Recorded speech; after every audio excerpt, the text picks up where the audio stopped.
vampire. Jack killed his wife. While there are some people who may be concerned about the origins of Halloween and its focus on blood, death, horror, and the occult, to millions of youngsters across the nation, it has been adopted as a time to pursue scary fun. It is an opportunity to dress up in ghoulish or fanciful costumes, to engage in the fantasy of being a witch or a vampire, ghost, or devil. Eager trick-or-treaters solicit candy door to door or bob for apples at Halloween parties. Others brave haunted houses and horror movie marathons, while the more daring visit cemeteries at midnight, play with Ouija boards, and hold seances in an effort to contact spirits of the dead. One of the biggest promoters of Halloween is the public school system. School-sponsored Halloween-themed activities often include dances, costume contests, carnivals, and arts and crafts projects. Education officials admit that more effort is usually put into the celebration of Halloween than any other holiday, including Christmas and Easter. Is the stimulation of a child's sense of fun and fear all there is to Halloween, or is there more? For many entrepreneurs, Halloween is big business, a major promotional event used to bring in billions of dollars worth of revenue.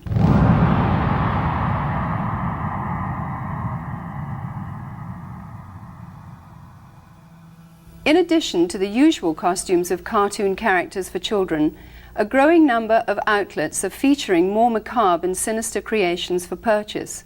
This one well-known department store chain will sell more than $500 million worth of Halloween paraphernalia this year.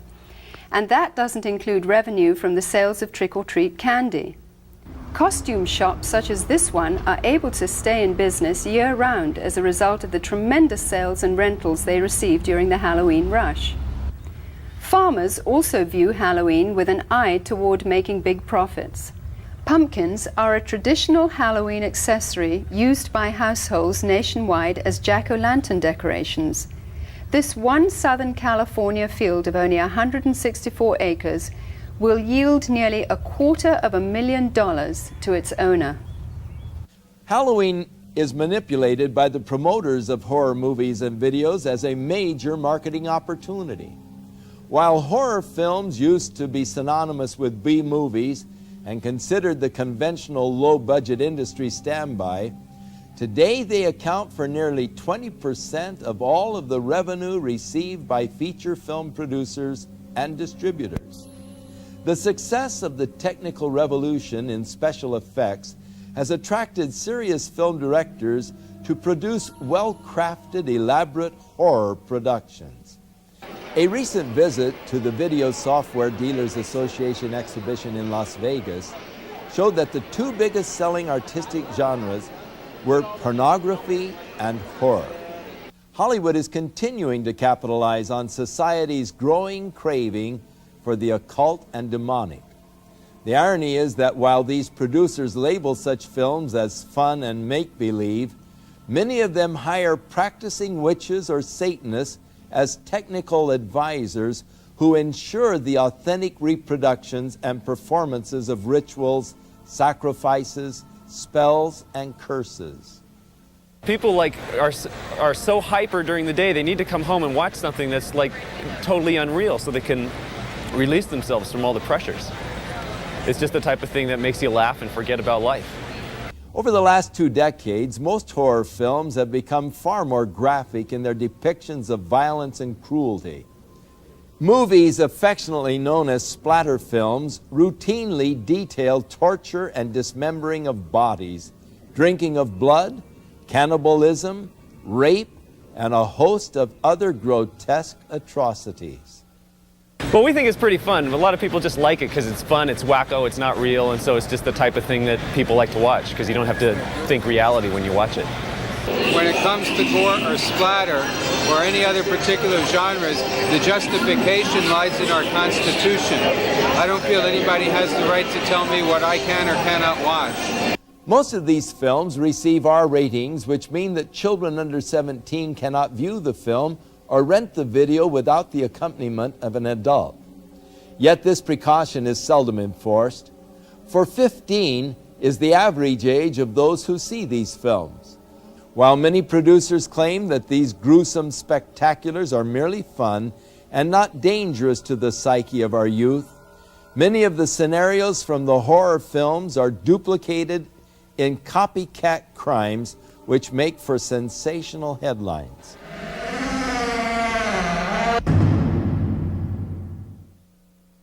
Glenn Hobbs was initiated into a satanic coven as a child by his grandfather and continued participating for many years. I recently asked Glenn about his involvement and the importance of Halloween to the occultist. Well, my involvement in satanic worship was, I was involved in it as a child. Of course, I was a generational Satanist, what they call a generational Satanist, and what that means is that my family was involved in it and their family before them. Now, my earliest rememberings of Halloween and some of the things that were involved was, it was a very dark time for me as a child. It was something that I didn't enjoy. Glenn, could you tell us about your involvement in any rituals at Halloween as a child? There was another little girl that was involved in the occult with me, and her name was Becky. Now, Becky was a different type of child. She was blessed to be a sacrifice. I was being blessed to be a high priest, where she was being blessed and born into the coven there to be a sacrifice. Now, we were in a ritual where we were married together. It was a marriage to the beast, and me and the little girl were married together, and there was a lot of sexual abuse that took place and a lot of blood that was spilt over us, joining us together. When do Halloween rituals actually begin, and what is the ultimate purpose of Halloween? Well, the ritual that I remember the most clearly began about the end of September. Me and the little girl, the one I mentioned named Becky, the abuse was very concentrated at that time. We were taken into several rooms where our clothing was removed.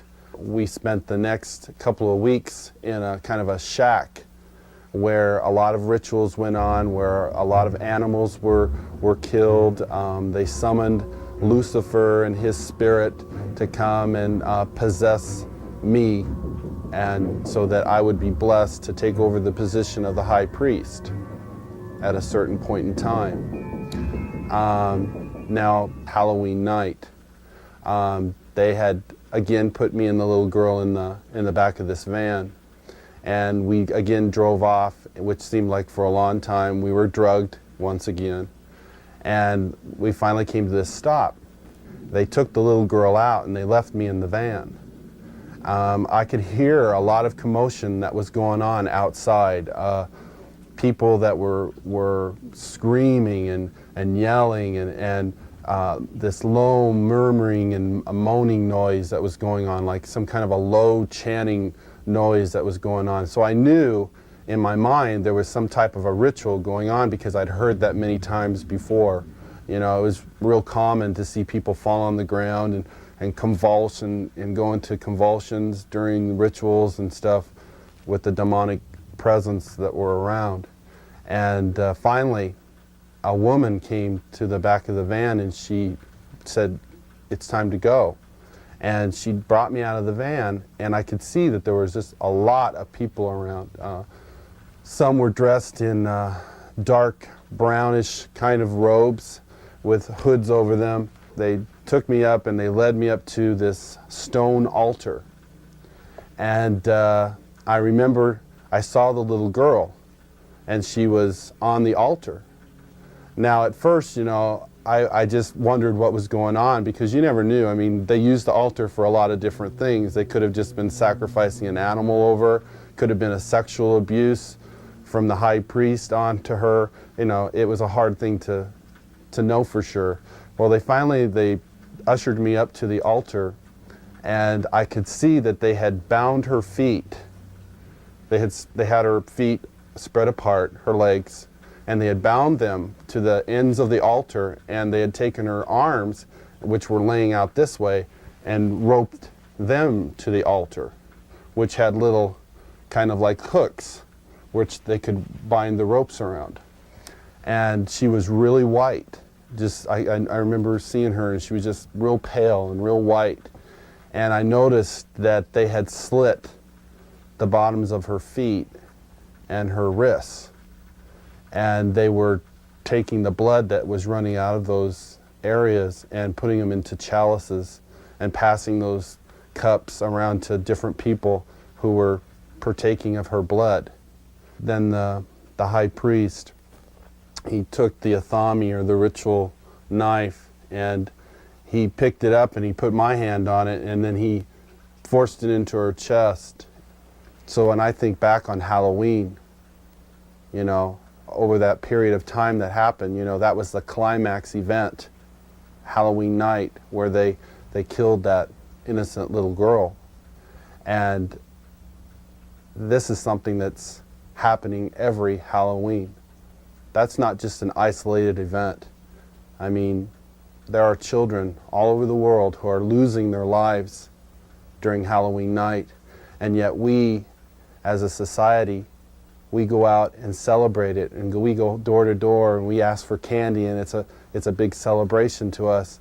And I think it's quite ironic how one group of people are thinking it's fun and another group of people are taking human life, and yet they don't, you know, there seems to be this wall and nobody wants to face the facts of what's really going on.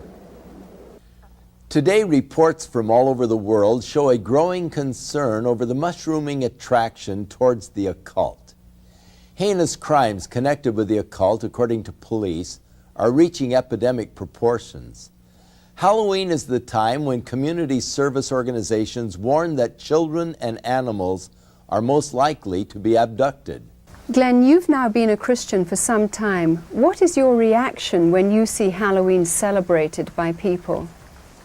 Whenever Halloween time starts coming around, about the 1st of October, you go into the stores, you see the costumes, you see the mother with her little girl putting the witch's hat on her, and the little boy getting excited about getting the devil mask, and you see the candy, you see the Halloween pumpkins, you see people decorating their houses with skeletons and all these symbols of death. You know, it only serves to bring back horrifying memories to me. Memories of death, memories of children being so abused, so ripped of everything, their character, all in the name of Satan. If a person could really stop the next time they go into that store and realize that there are children who are going to lose their life because people are taking this a step further.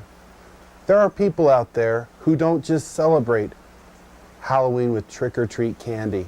This is a religious holiday to them. This is something that is holy and sacred, and they are taking innocent human life. I can't say, go ahead and have Halloween fun. It doesn't matter if you're participating in Halloween, even if you're not a Satanist, you know, if it's just for fun. No, because these Satanists are using this as a smokescreen. Glenn, you said that Halloween is a religion of Satan. What do you think when you see churches and Christians celebrating Halloween? It makes me sick that the Church of Jesus Christ would take on this horrible demonic thing that is happening in our world. Christians should be the ones who are standing up against this. Christians should be the ones who are saying these terrible things are happening and we want to stand against this. Churches should not be having these Halloween parties at all. They should be coming together as brothers and sisters in Christ, binding together and coming against these dark forces, praying for these children that God will spare their lives, that somehow God will intervene and save these children. We came out to a place in the hills east of Los Angeles, to a location that has been identified in the past with ritual worship and, we believe, Satanism. Frequently, this site has been discovered with candles that had been used in ritual, and you can look at some of the artifacts we found here today, upside-down crosses that were put around, bones that are scattered around here, and various satanic symbols, but also something disturbing in the light of what we'll be talking about in the future, and that is the diaper of a very, very small baby. You know, I believe that this country is experiencing a pagan invasion, including a new upsurge of practice of witchcraft, the New Age, and as we will talk about today, outright Satanism. Around the middle of the 1960s, there was a dramatic upsurge in satanic worship, beginning with Anton LaVey and his writing of the Satanic Bible and the founding of the Church of Satan in San Francisco in 1966. I watched as this accelerated, not just in the West Coast, but around the country. When Charles Manson and his gang in 1969 committed the horrible, brutal crime at Sharon Tate's home, this was done in connection with all of the paraphernalia of Satan worship. This started a whole avalanche of satanic crimes. We've seen serial murders. We have watched as one after another has been brought to light. Many murders where satanic symbols have been discovered, the pentagram, 666, and all sorts of things of this nature were done. But more distressing, we have found all over the country reports that there are animals that have been mutilated in a very skillful and specific style that shows that they were ritually offered as sacrifices. There are now confirmed cases where there have been girls that have been used as breeders, and their infant children have been sacrificed to Satan. Halloween seems to be the high holy day for the Satanist and the occultist. Halloween is the time when all across the country, in secret little places, in the dark, there will be little babies sacrificed to Satan. You don't believe it? I know it's hard to believe myself. But there has been such an acceleration of worship of Satan that we believe that these sorts of things are happening, and we have evidence that they are. Satanism exists in this country as it exists elsewhere. It is appallingly evil. It is about murder. It is about child abuse. It's about sexual abuse. It is no joke and must be taken seriously and must be dealt with. If they can ritually abuse children, if they can in any way sexually abuse children, anything to destroy a child's innocence or their trust or their wonder at the world, they will do it. The most tragic stories that I've ever heard are where a child has told people what's been happening, and the adults have said, "Don't be stupid, that doesn't happen in this country, you're making up stories, you're lying." The problem we're coming across is that the higher officials in these public organizations do not want to acknowledge that this is occurring. We need to lift that veil of misunderstanding and saying, hey, this is a crime to be dealt with. It's the crime of the 90s. It's not going away. Satanists want to recruit. We know that it's been going on for many years. This is not new, but their arrogance and their outwardness about the way they recruit is becoming unbelievable. Sometimes they'll simply suck them in through the local high schools, sex and drug parties. We have an epidemic of young people participating in some strata of Satanism. Now, that doesn't mean that they're all out sacrificing human beings, but they may very well be doing the rituals that involve mutilation of animals. One fire department individual told me all of the woods around our area have these types of rituals going on. It is believed that if you kill an animal, that exerts a tremendous amount of energy that the people there can sort of vampirize on, and so animals would be slain, and this is especially true on the high holidays like Beltane and Samhain, Halloween and May Eve. There's something about sacrifice. If you do it once, you want to do it all the time. Once you've actually passed the barrier of sacrificing an animal, you get this sort of bloodlust where you really want to do it. And I really wanted to do it.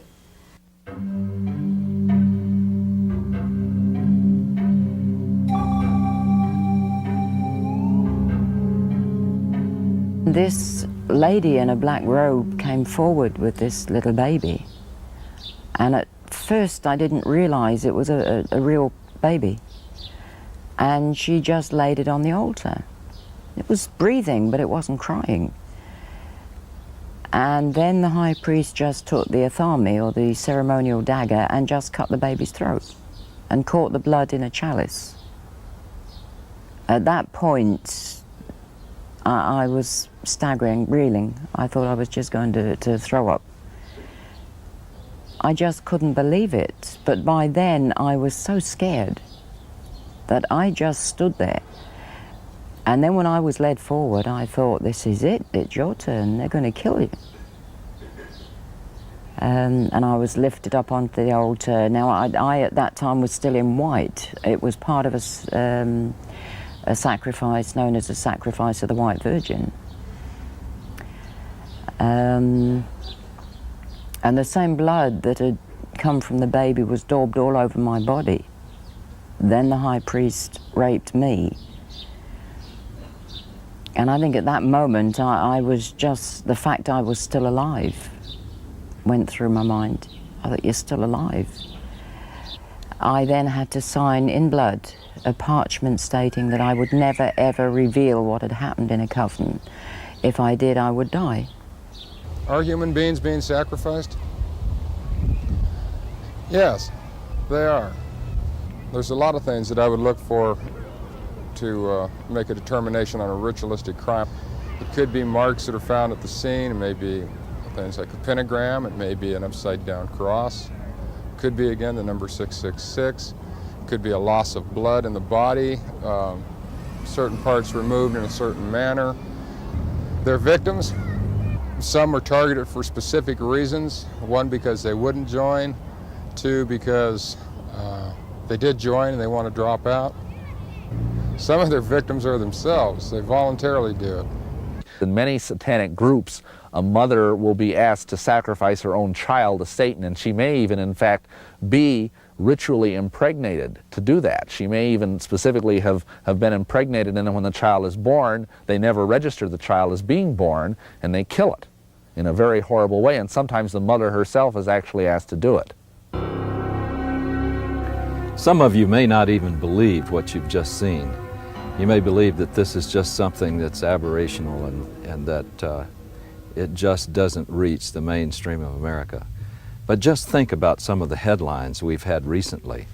The case in Matamoros, where a group in Mexico were practicing human sacrifice, where they kidnapped and actually sacrificed several innocent young people. And think about the Night Stalker case here in Los Angeles, with Ramirez brazenly flashing the satanic symbol and saying, "Hail Satan," and holding up his palm with a pentagram in it.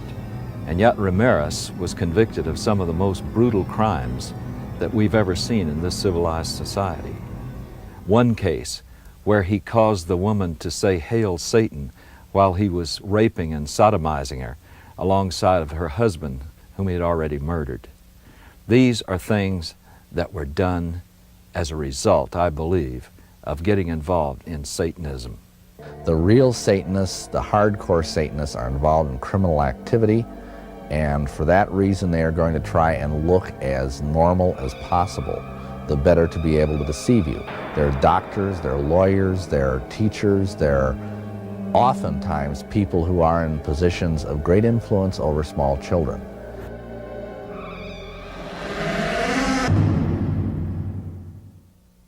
In a recent letter to syndicated advice columnist Ann Landers, a concerned parent wrote of a fourth-grade teacher who had asked her students to write a short essay on what they would most like to do to celebrate Halloween.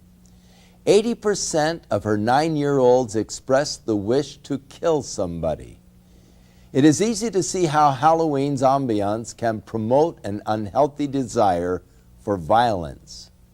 All of today's seemingly innocent Halloween customs and symbols have their origins in the ancient Celtic Day of the Dead. For example, the practice of trick or treat is from Celtic tradition, where people gave food in return for blessings from spirits of the dead. Failure to supply treats would result in demonic retaliation. Jack-o'-lanterns grew out of the Celtic tradition of carving the faces of demonic spirits on turnips and later on pumpkins. The World Book Encyclopedia says the apparently harmless lighted pumpkin face of the jack-o'-lantern is actually an ancient symbol of a damned soul. Candlelit pumpkins, or skulls, at a home signified that the occupants were sympathetic to Satan and would therefore receive mercy by spirits and trick-or-treaters on their Halloween rounds. Perhaps the most sickening of all Druidic New Year practices were the human sacrifices which occurred at midnight.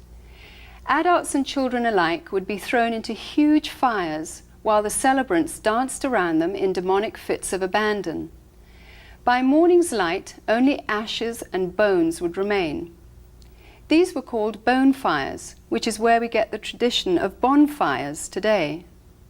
The Druids believed that black cats were reincarnations of the evil dead and were possessed with supernatural power and knowledge. Bobbing for apples was part of the Druidic New Year sexual divination ceremony of fertility. The broomstick and witches' hats were originally considered phallic symbols. When used in the rituals of witchcraft, these objects supposedly transform the sexual energy released during orgasm into psychic energy. By understanding the pagan origins of Halloween, we can no longer claim ignorance. As parents, we are called to a sense of responsibility and must decide whether to allow our children to participate in occultic celebrations which glorify the powers of darkness. Deuteronomy chapter 18 spells out God's position concerning man's participation in divination, sorcery, or communicating with the dead. Verse 12 states that whoever does these things is detestable to the Lord. By participating in the customs of Halloween, whether in fun or ignorance, we are continuing in practices which have been consecrated to Satan. People who love the Lord should stand for separation from these things and not compromise. Christians can gather together at Halloween and use the night to educate themselves to the dangers of paganism and to take the opportunity to pray and wage spiritual warfare against the powers of darkness in their community. It can be combined with a time of worship, praise, and thanksgiving to our Heavenly Father for victory over Satan, death, and hell. Many of the people appearing on this program got involved in the occult because of a desire for divine-like power. The source of occult power is Satan. It is deceptive, exploitive, and will eventually fail to deliver on its promises. And there is always a hidden and heavy price to pay. The power God offers mankind, on the other hand, stems from a personal caring for that which He created. If you don't know God, but would like to experience His life-changing power, then recognize that Jesus Christ wants to be the Lord and Savior of your life. If you accept the fact that His death and resurrection is payment in full for all of your sins, you will have everlasting life. Within all of us, there is a God-shaped vacuum. Throughout the ages, man has attempted to fill that void with the things of the world. But it is only through a relationship with our Creator that we can be truly satisfied. His Holy Scriptures reveal the way in which we can be reconciled to God, and that is through the provisions of His Son, Jesus Christ.